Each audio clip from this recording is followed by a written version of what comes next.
گھر میں کلونجی کی دھونی دینے سے کھٹمل اور مچھر کا مکمل خاتمہ ہو جاتا ہے۔ چہرے پر ٹماٹر کا رس ملنے سے چہرہ پھول کی طرح نکھر آتا ہے۔ دیسی مرغی کا گوشت کھانے سے پیٹ کا درد ختم ہو جاتا ہے اور قوت حافظہ بھی بڑھتی ہے۔ اگر ہاتھوں پر زیتون کا تیل لگایا جائے تو اس سے ہاتھ نرم و ملائم ہو جاتے ہیں۔ 20-22 دن لگاتار مولی کے نرم پتے جتنا آپ کھا سکتے ہیں کھانے سے گردے اور مثانے کی پتھری پیشاب کے ذریعے خارج ہوتی رہتی ہے۔ سر میں پیاز کا رس تیل کی طرح لگانے سے سر میں موجود جوؤں کا مکمل خاتمہ ہو جاتا ہے۔ کچی پیاز کھانے سے ماہواری صاف آتی ہے اور درد نہیں ہوتا۔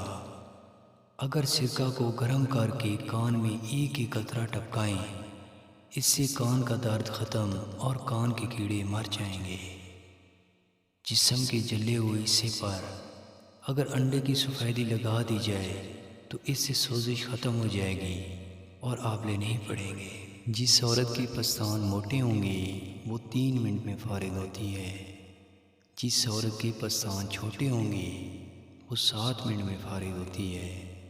جس عورت کے پستان آگے ابھرے ہوئے ہوں گے وہ 15 منٹ میں فارغ ہوتی ہے۔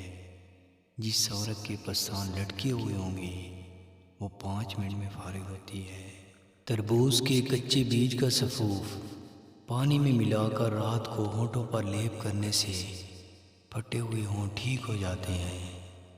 رات کو سونے سے پہلے اگر سر میں زیتون کے تیل کی مالش کی جائے تو سر کی خشکی ہمیشہ کے لیے ختم ہو جائے گی۔ رات کو اگر سونے سے پہلے انڈے کی زردی چہرے پر لگا دی جائے تو چہرہ دودھ کی طرح سفید ہو جاتا ہے۔ نہانے سے پہلے چہرے پر اگر شہد لگایا جائے تو چہرے سے داغ دھبے اور جھریاں ختم ہو جاتی ہیں۔